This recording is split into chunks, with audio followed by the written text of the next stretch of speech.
Nowadays, probably more than ever, stress is such a common experience of the human life nowadays that it's no wonder that so many people are dealing with low testosterone, low sex drive, low energy. It's just because of that stress response.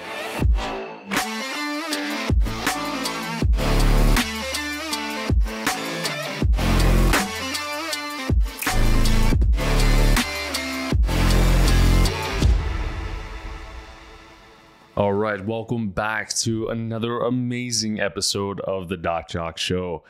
So it's been probably about a week or two since I've been able to record. I've been traveling, doing all kinds of stuff. We're going to have a lot of really awesome content that we're going to be getting out here, but I do want to bring my wife on when we go over some of these things. But also look out because we're going to be doing a lot of podcast interviews on the Doc Jacque Show as well. So we have about 6 or so lined up right now. All, again, phenomenal information with, even more importantly, in my opinion, phenomenal people.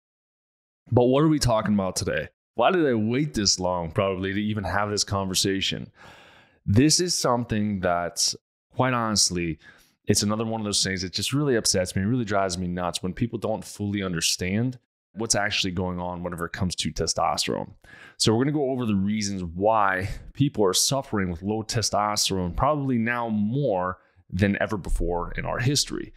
And we could talk about the demasculinization of man in society.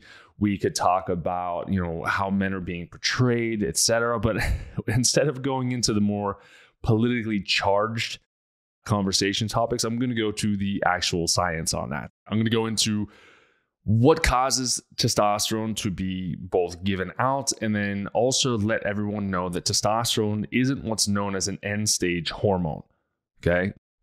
Which means if you have low testosterone, it's not because you just have a storage pouch of just low testosterone. I've talked about that in previous podcasts as well. So why, if you get a serum blood test, or if you've gotten a saliva test or a urinary test, why is it then that your testosterone is at lower levels? We'll talk about this for men and we'll talk about this for women. Clearly, a lot of the times when we talk about low testosterone, we're actually talking more towards men.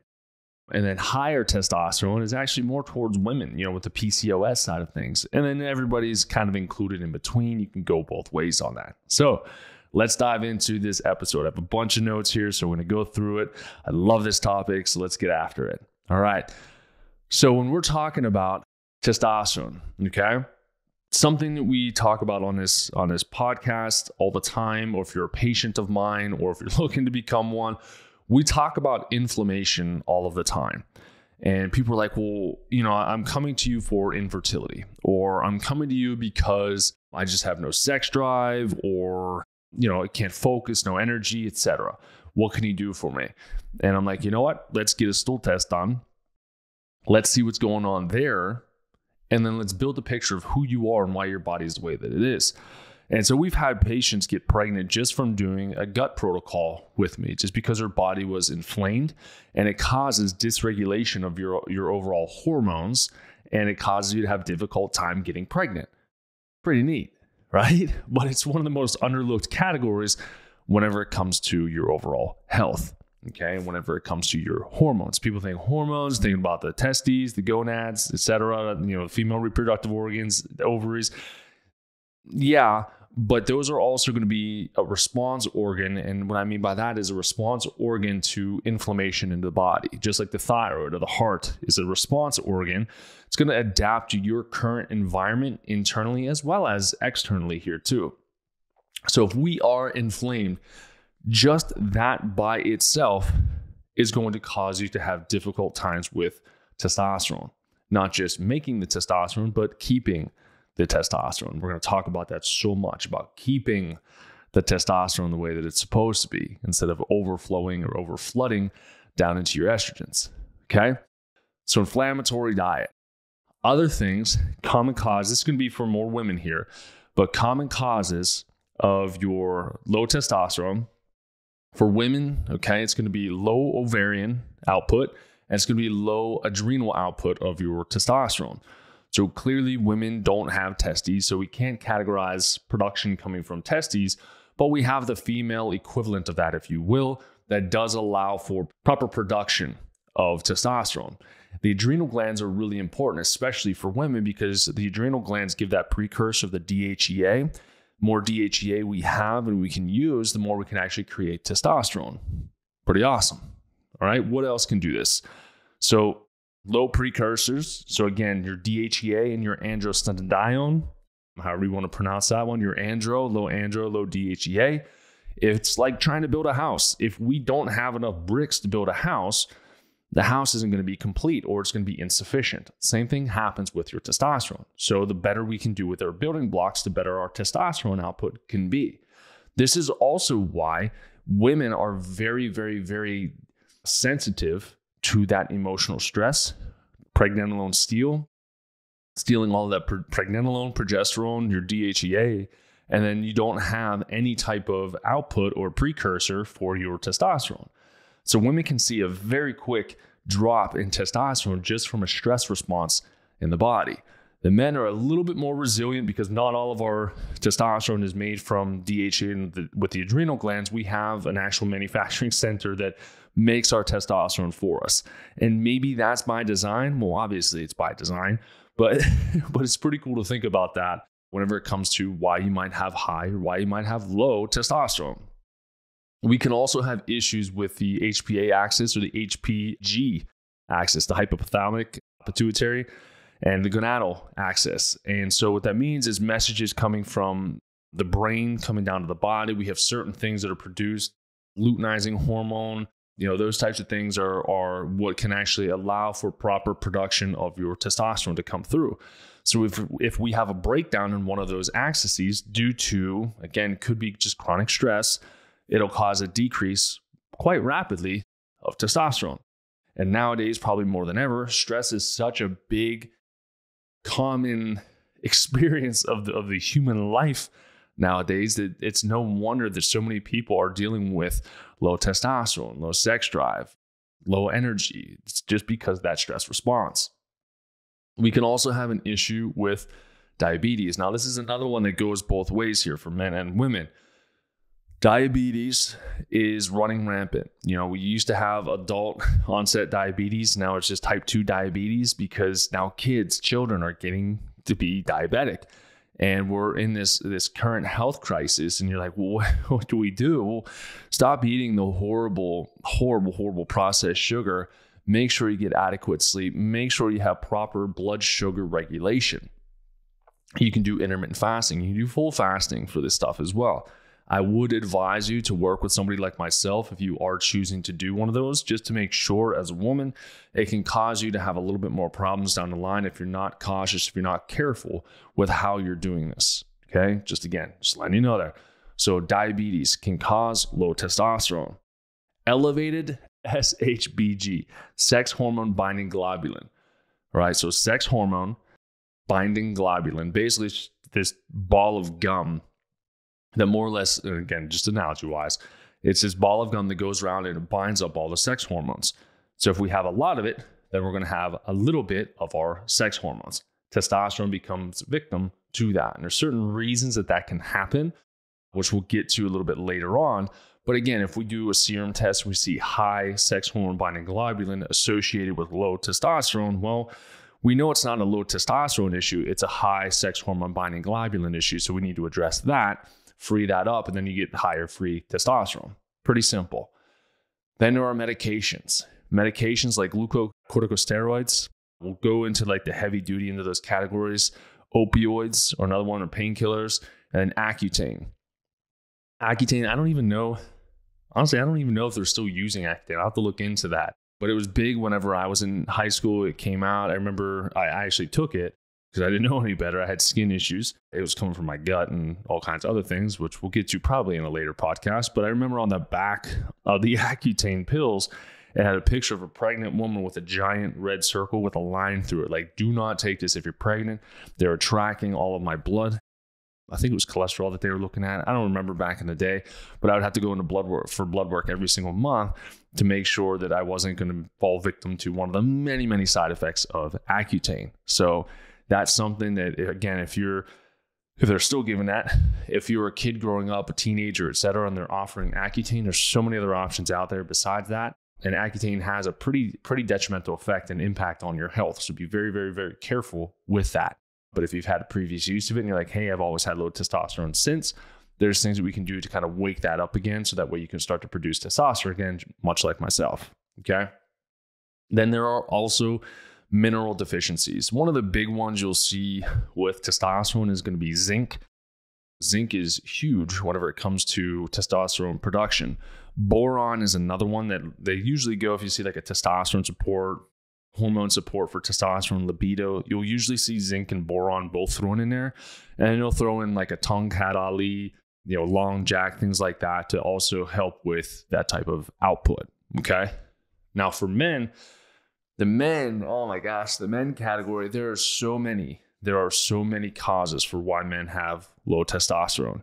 It's almost twice as long as what the list for females are. Okay. We talked about medications. Now, one of the medications that I also want to throw in here too are the statins, especially whenever it comes to guys.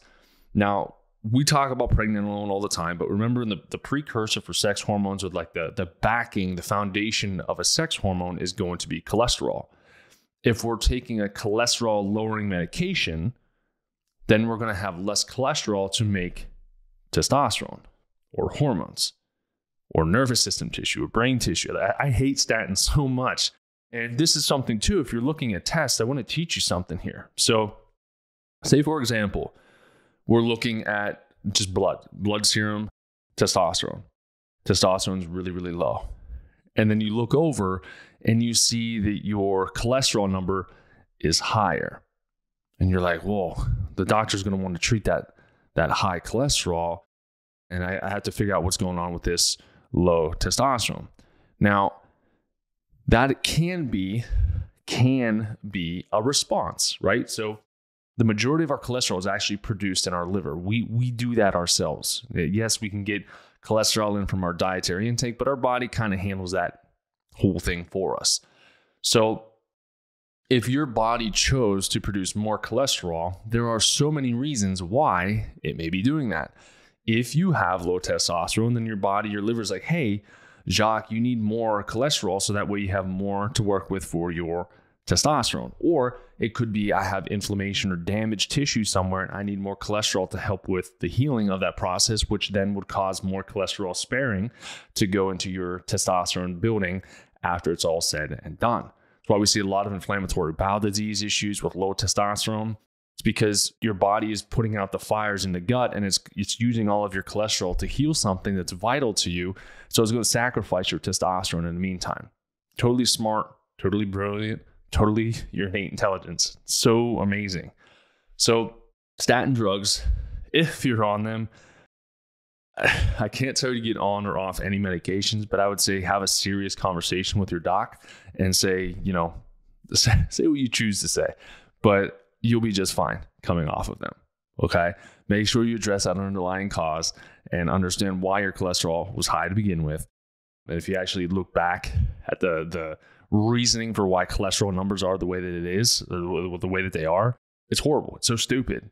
Ansel Keys, this moron, this marine biologist, cherry-picked his data to try to say high cholesterol is associated with heart attack, stroke, which it's not true. It's not true at all. Look at the actual research on it and you'll be fine. All right. What next? So we talked about the glucocorticosteroids. That's going to be men. Okay. Your cortisone shots. All right. So if you're in constant pain and your doc's just pounding you with cortisol shots time and time and time again, you're going to crush your testosterone. Prednisone, something that's really common for people to be on, it's going to crush your testosterone. Dexamethasone, another one, it's going to crush your testosterone. And then your hydrocortisone, so your cortisone creams, things like that, that can also cause low testosterone. So the reason I'm telling you this is if, say you're testing low for testosterone, nobody can figure out why your testosterone is low. It could be due to something that you're putting into your body, whether it's inflammatory food or an inflammatory medication, or in this case, anti-inflammatory medication that's causing your testosterone to be plummeted. All right. Zinc deficiency. We talked about that as well. When we do have zinc deficiency, the way that it also plays into your testosterone is that it will allow, so low zinc causes high sex hormone binding globulin. So it'll allow for more sex hormone binding globulin to float throughout the body, grab up that testosterone, and not allow you to be able to hold on to any of the testosterone that you have, therefore plummeting your testosterone levels down. Another thing, this is a touchy subject probably for a lot of people, especially because it's so commonplace now for a lot of people. Regular THC use, so cannabis use, can cause low testosterone. Now, we could probably do a whole episode on the mechanism behind that, but again, be very cautious with excessive cannabis use. Now, I've used cannabis. I still use cannabis from time to time. There is a time and a place for that. Just be aware. If you're constantly taking cannabis, but you're constantly testing low for testosterone, maybe back away from the cannabis a little bit and see if that will allow for your testosterone to come back up. What else can happen? Alcohol usage. Okay. I talk so extensively with this with a lot of my male patients is like, listen, if you have low testosterone and you're drinking all the time, okay, or you have low testosterone, you're stressed and you're drinking all the time, you're kind of doing it to yourself. You're causing what I say, you're like poking a hole in your testosterone bucket. Therefore, you're not going to have any testosterone left over. It's just going to continue to leak into your estrogen. There are men, there are women too, who will drink. They'll have a night of drinking, whether it's 1 drink or 10 drinks. They'll wake up the next morning, like, my shirt, when it rubs against my nipple, it's like, it's a little bit tender. I don't know why that is. You cause an increase in aromatase to take place, therefore increasing your estrogen. Estrogen excess causes tender breast tissue or tender chest tissue for men. If you continue to do that, what's going to happen? You can lead into a condition called gynecomastia. There's surgeries for that because when you eat horribly, you drink horribly, you're stressed horribly, it's going to cause an increase in your estrogen and it's going to cause some breast tissue for you out there, men. Be very aware of that. This is also where, there's a time and a place for like the bioidenticals, testosterone therapy, HRT, etc. I get it. If you can't produce any on your own, I totally understand.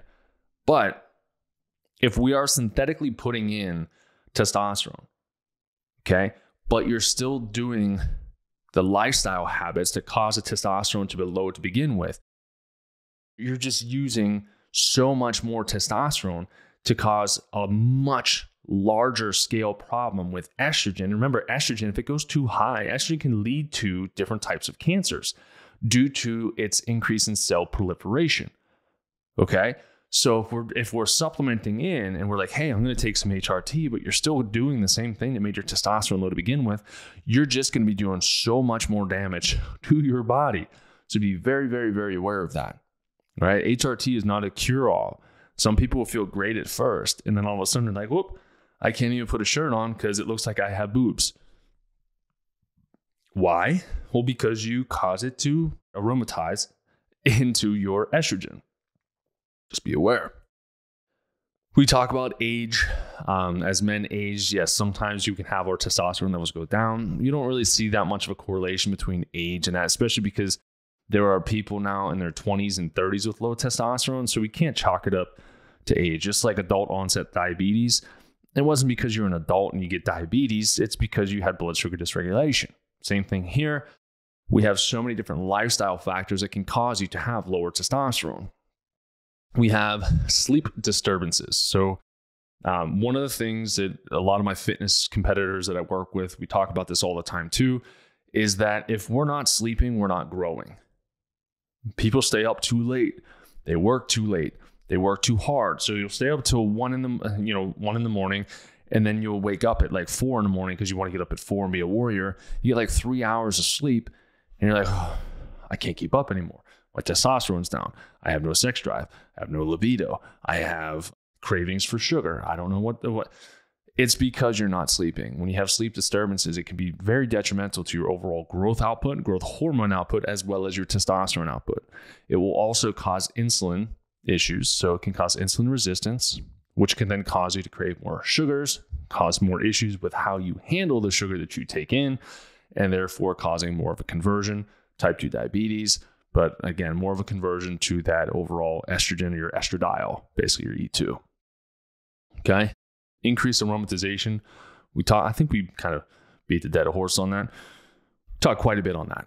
So if we're doing things where we are directly increasing our conversion between testosterone to your estradiol, well then, it's kind of on you. Hyperprolactinemia. So if your prolactin is being hypersecreted or too much, that can also throw off your testosterone levels. Okay. Elevated sex hormone binding globulin. Same thing for women, same thing for men. It goes, it binds it, and pulls it into the body so that you can't really use it. It basically renders it useless. Leptin or leptin receptor mutations. We can even throw this in with leptin resistance. This was a class in chiropractic school where we had a professor. This guy was great. This doc, he was awesome.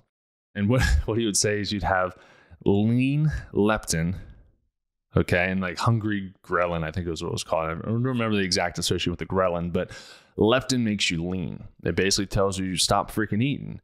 And so what people are doing nowadays is they don't have enough time to sit down and eat an actual meal, so they'll graze all day long, which means their leptin leads into resistance, where you don't listen to your body when it says stop freaking eating, or your body stops telling you that because you're starving yourself all the time. And it's just like, get as much in as you can so that way we can survive. All right. So make note of that. Be aware of that. If that's something that you're doing, if you're a grazer, please stop grazing. Get your meals in. Start with 3 basic ones. Increase your protein intake, increase your healthy fat intake, which is another very big key for testosterone and overall hormones, is make sure you're getting in healthy fats. We need cholesterol. If we're not taking in cholesterol, we're not taking in healthy fats, then we're going to have less cholesterol from the outside coming in to get more hormones. Okay.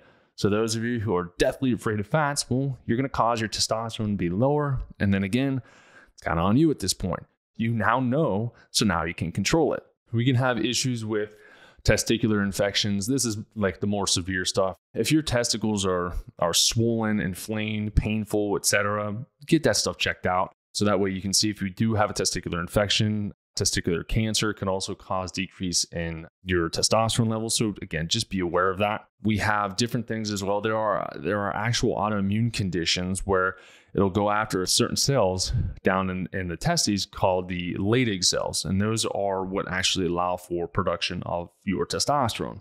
So if you have an autoimmune disease and it's killing those cells, well, it's not going to allow your body to produce testosterone. So fix that autoimmune disease and make sure we can get that testosterone back up. Other thing is radiation. If you've had cancer, again, prostate cancer, they pound, I hate prostate cancer so much. And that most men have prostate cancer and they die with prostate cancer, not from prostate cancer. But in the process, if you find out that you have the cancer, they shut down your testosterone production. They radiate the shit out of your boys down there. And then you're left there and you're like, what happens? Soon after, you're going to have your first heart attack if you haven't had one already, because testosterone is heart protective. It protects the cardiac tissue. So if we suppress our testosterone due to these treatments, we inflame our body and then boom, there's your heart attack. So be very, very aware of these things. What else? Traumatic brain injuries, TBIs. Happens in sports, happens with obviously football, the axial loading sports, soccer, football, hockey, I guess sometimes boxing for sure. Anytime you're getting those brain injuries and you're constantly taking hits to the head, it can cause issues with the brain. It can cause issues with the pituitary gland where it actually causes benign tumors there, which can then suppress your testosterone output. So if you've had traumatic brain injury and post-traumatic brain injury, you don't have any testosterone, if you've noticed your body kind of just withering away, that could be due to low testosterone caused from the traumatic brain injury. So there's ways to retrain and fix that depending on what that is, but it's important to know that that can also be a culprit as to why your testosterone is lower. We talk about the pregnenolone steal. We talked about that with the adrenals. We talked about that with women. Men are still susceptible to this as well because we do still have the same precursors for these hormones. We just have our main manufacturing center just in a different location, like a different zip code basically. But we still need our adrenals to be intact. We still need our DHEA. That's why when we work with certain patients and we need some adrenal supplements, we'll go on some DHEA. Boom. I start putting on lean muscle mass very, very, very easily because we're increasing the precursor building block of testosterone, hence your DHEA. Liver problems. Or another one, liver. I would say liver and stomach are probably the two most underappreciated organs that are out there. Follow a guy on Instagram, and I have his stuff, the ancestral supplements, the liver king. But seriously, when our liver is backed up, bogged down, toxic, dirty, whatever you might think, you are automatically going to be struggling with your hormonal output. Okay? Hormonal maturation takes place there. Detoxification of hormones take place there. Your cholesterol is created there. There's so many things that go into play with that liver, that if your liver is sluggish, again, not breaking things down, not detoxing things properly, you're not going to have proper levels of testosterone. So make sure that you pay attention to that. You can take glandular supplementation to help with the liver. You can do proper detoxification protocols, but make sure glandulars, you're fine. You should be able to do that naturally on your own. If you're doing a detox protocol, please reach out to me before you do it, because your body has to be prepped to do it prior to doing it. Otherwise, you can cause some really significant harm to your body. There's a lot of quote unquote miracle cleanses or detoxes out there that are full of crap. And I've seen a lot of people get injured from them. So please reach out if you have questions on how to detox that liver properly. Okay. This is some of the most common things I see whenever it comes to your testosterone. Okay. So take home points. If you're just like, well, what can I just do? I don't know if I have low testosterone, but I'm a guy or I'm a girl. What can I take to help me? Well, being is how most people are zinc deficient. Get some zinc in there. Okay. Get some zinc into your daily routine, your daily diet. There's zinc in multivitamins that can definitely help out. A secondary to that would be your boron. All right. Make sure your boron is there as well.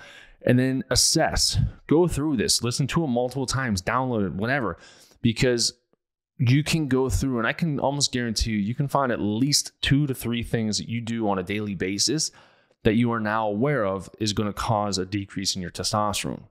So if we're trying to build your testosterone, it's up to you to put these tools into play and then give your body some time. It's the other thing with this, okay? Now, a quick cure, if you will, or a quick approach to this is, let's inject some testosterone into your butt.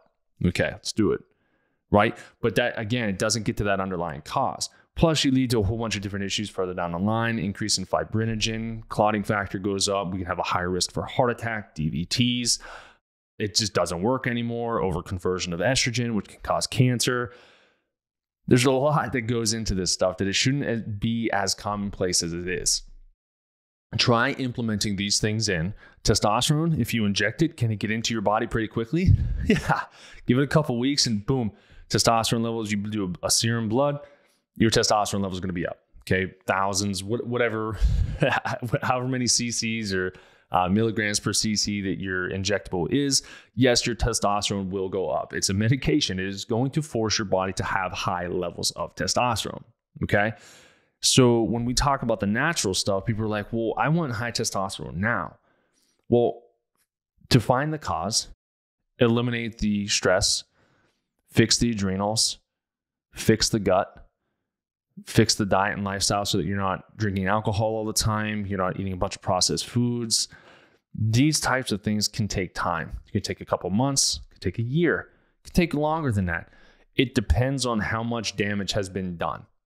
Right? It's like trying to renovate a home and you're like, well, I haven't been in the house yet, but I'm going to assume I just need to do a week's worth of work. It should be fine. Then you go in, you start ripping down walls and you're like, uh-oh, there's water leak over here. Drop ceiling has mold growth in it. There isn't even a bathtub over there. The master bedroom has a hole in the floor. And you're just like, oh shoot. And each room that you go in, you're finding more and more things wrong. And we talk about the 3 primary organ systems that fail. It's going to be the GI, it's the neuroendocrine, and the detox system. So it's like having a three bedroom home. And you're like, okay, we're going to look at all 3 bedrooms, but we have to do it the proper testing as well. Don't just do your standard medical test. It's going to fail you every single time because all they're going to try to do is get you on a medication, get you on bioidenticals, hormone replacement. But when you go into those rooms, you're like, okay, neuroendocrine, we get that test back, Dutch Plus, salivary, whatever it is. Get that test back. You're like, what's the damage? Okay. It's like hiring somebody to come in and say, hey, I need you to renovate this. Give me a cost. Let me know what that's going to cost. You fix that one, right? That's going to be neuroendocrine. Then you go into your GI system. You're like, oh, this is a full overhaul. This is going to take 6 months, 10 months, a year to correct the gut. So I can't assume that my testosterone is going to get better in 2 months, 3 months. Is probably going to look like a little bit more like a year. Okay. And then past that, we look into detox pathways. How good or how well are my detox pathways functioning? Are they horrible? If they're horrible, then we have to do certain things to help to influence them to kind of drain out what's already been in there. Because if we're backed up, it's like having a dirty air filter in your house or in your car. You're not going to be able to get rid of the toxins the way that you're supposed to. So your body's going to struggle. Back pressure, more toxins released into the bloodstream. You feel more terrible. You feel terrible. Okay. So what do? You can take those supplements, zinc and boron if you want to, and then get proper testing done. HRT, bioidenticals, those types of things, they'll always be there. They'll always be there. So if you're fed up and you're like, you know what, I don't want to wait this long, you can always go and get that. But I challenge you to fix that underlying cause. Because just like any other medication, if you put something synthetic in from the outside, your body is going to become damaged due to that. Even though you're like, well, I can't live without low testosterone. I understand that. I've had low testosterone before. But the damage that's going to be caused from long-term usage, it might feel good right now. It might feel mentally good right now. But what's going to happen is your body's going to deteriorate and you're not going to understand why. When that takes place, then 10 years, 15 years that you've been on HRT, what type of damage did we do? How's your blood? Is it thick? Do we have high homocysteine in the blood now? Again, that fibrinogen, that clotting factor, is that high? High CRP? What is it that's in our body that's going to be like, well, enjoy. And if you've been on for 10 years, coming off of it is going to be very difficult for you because you're going to see that sudden drop. I think it has a half-life of like 2 weeks. So in about 2 weeks, you're boom. You're going to plummet down. You're like, I can't deal with low testosterone anymore. And you're like, I don't know what to do. You've been on it for 10 years. Well, it's going to take at least a year for you to get your boys to wake back up again. If we can do that, you can actually have secondary hypogonadism where your gonads stop working due to exogenous hormones. Putting it in from the outside tells your body, you don't need to produce that anymore. I'm going to give you this. You guys take a break. And they get lazy. They can start to atrophy, more or less, start to atrophy. That's why they tend to shrink a little bit. And it's more difficult to get your testosterone back after performance usage. All right. So I hope that this became great information for you guys that are out there, guys and girls that are out there, because we all suffer with this stuff. All right. And then when you listen to this, it's like, well, how could we not suffer from low testosterone as a culture? Because of all the inflammatory things that we put into our body. The cool thing is you guys are in the driver's seat. What are you going to do about it now? It's exposed. The hood has been lifted. You've taken a look inside the engine bay and you're like, oh man, am I ready for this? Was I ready for this? What do I do now? So just start somewhere. Like I said, zinc boron, start with that. Okay. There's some other cool things that you can take too that can help with overall body function. I love it. It's called Mucuna Parians. We have a product from Designs for Health. If you need it, just let me know. But it's called Dopa Boost. Boost dopamine, but it also helps with boosting testosterone. We use a lot of time with our fertility patients here too, just because it helps to increase virility, both in men and women. And it makes you feel really good mentally while you're at it because you get the natural dopamine release. All right. Start somewhere. Start small, then slowly start to steamroll. Because as you start to steamroll, yeah, it's going to get a little bit more expensive. The testing is going to be expensive. The treatments, the protocols are going to be expensive. But you're investing into your future now. It's like putting money away in a stock, right? Low risk. You don't plan on pulling it out for like 30 years. As that goes on, you're seeing the accumulation of wealth, okay? And then 30 years later, you're like, oh my gosh, look at that. Same thing with your health. Put that money in now. The more you put in now, responsibly, but the more you put in now, you'll be able to see that return on investment. It's not going to take you 30 years to see it. It might take you 30 years to appreciate it. But when you look at it, you're like, oh my gosh, that was one of the most, one of the smartest investments I've ever done was investing into myself, because now I have my health. I can hang out with my kids. I can go hike a mountain. I can go Run a marathon if you're crazy enough to do that. I love anybody that runs marathons, but you won't see me doing that. I have a chiro friend down the street that loves running and mountain biking. Good for you. I love you, buddy, but I'm not going to do that. So start somewhere, get after it, invest into your health now so you can really, truly experience abundant health, the abundant health that you were created to have. So with that being said, see you next time.